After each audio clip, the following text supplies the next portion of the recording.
नमस्ते, प्रणाम, जय माता दी। मैं हूँ गायक ओमकार प्रिंस। और ये देखिए बहुत प्यारा सा बच्चा है, मेरी गोद में बकरी का बच्चा है, बहुत प्यारा लग रहा है।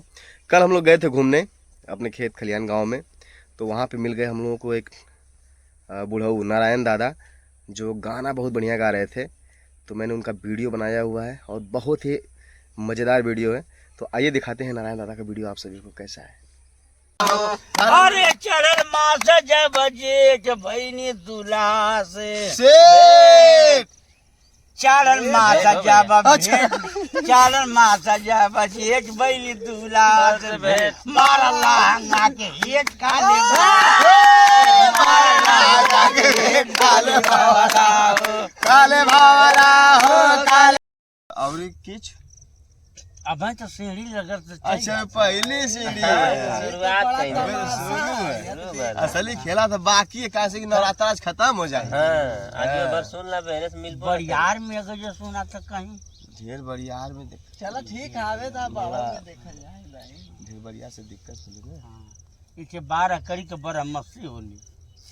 12 कड़ी ब्रह्मश्री के सामान बादों कुआर कार्तिक का गहन सब होई वो हाँ तो आ क ख ग घ अंगा च च ज ज इया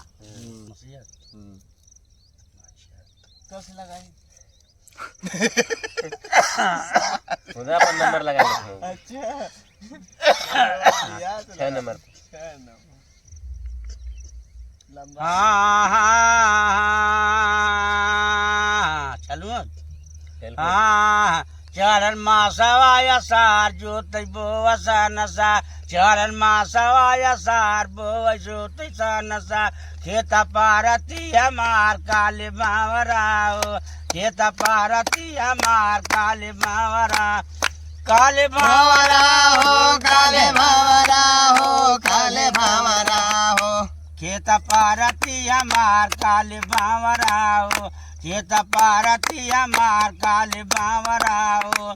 अरे सावन में करा सिंगार झलुआ झूला सब बनार सावन में करा सिंगार झूला झूला सब बनार घरवा ना सैया हमार काले बावरा घरवा ना सैया हमार काले बावरा काले बावरा हो काले बावरा हो काले बावरा हो घरवा ना सैया हमार काले बावरा हो घरवा ना सैया हमार काले बावरा हो। भादो निशा गाना घोर बिजली चमक चारू ओर भादो निशा गाना घोर बिजली चमक चारू ओर घुमा गालिया में चोर काले बावरा घुमा गालिया में चोर काले बावरा घुमा गालिया में चोर काले बावरा हो।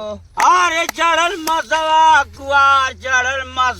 कुआर सबके दसई प्यार चरण मासवा कुआर सबके दासई प्यार हमना भाव जीवनार काले बावरा हो हमना भाव जीवनार काले बावरा काले बावरा हो काले बावरा हो काले बावरा हो हमना भाव जीवनार काले बावरा हो हमना भाव जीवनार काले बावरा हो मना बाबा जौनार काले भावरा हो।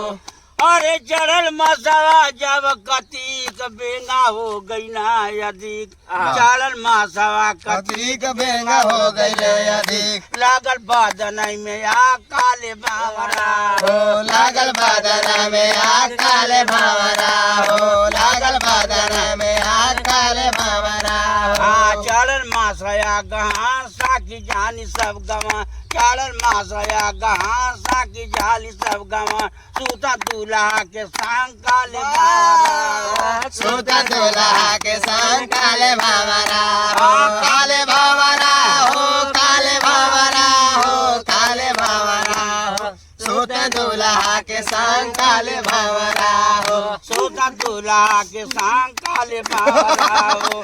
अरे चढ़ल मास जब पूछ गईलो अंगना में चढ़ल मास जब पूछ गईलो अंगना में सूत चढ़ल मास जब पूछ गईलो अंगना में सूत झूला को लगन मूस काले झूला को लगन मूस काले बावरा हो काले बावरा हो काले बावरा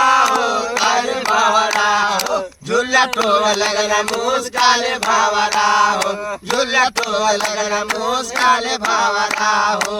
अरे फागुन में खेला अबीर घरवा नाही रघुबीर, वाह फागुन में खेला अबीर घरवा नाही रघुबीर, गुंगा बोलला कबीर काले भावरा हो, गुंडा बोलले कबीर काले भावरा हो, काले भावरा हो, काले भावरा हो, काले भावरा हो, गुंडा बोलले कबीर काले भावरा हो, गुंगा बोलला कबीर काले भावरा हो। अरे चढ़ल मासवा चैत, चढ़ल मासवा चैत, आ बेंगा हो गईला यदि गरवा नाही मोरा भाई काले भावरा, गरवा नाही मोरा भाई काले भावरा हो, गरवा नाही मोरा भाई काले भावरा हो। अरे चढ़ल मास बैसाख मत हो गई निराश, चढ़ल मास बैसाख मत हो गई निराश, वाह। गरवा नाही मोरा मीत काले भावरा हो, गरवा नाही मोरा मीत काले भावरा हो, काले भावरा हो, काले भावरा हो, काले भावरा हो, गरवा नाही मोरा मीत काले भावरा हो। अरे चढ़ल मास जब जेठ भैनी दूल्हा से, चढ़ल मास जब चढ़ल मास जब जेठ भैनी दूल्हा से भेंट, मारल लहंगा के हेठ काले काले भावरा हो, काले भावरा हो, काले भावरा हो, काले भावरा हो। मारल लहंगा के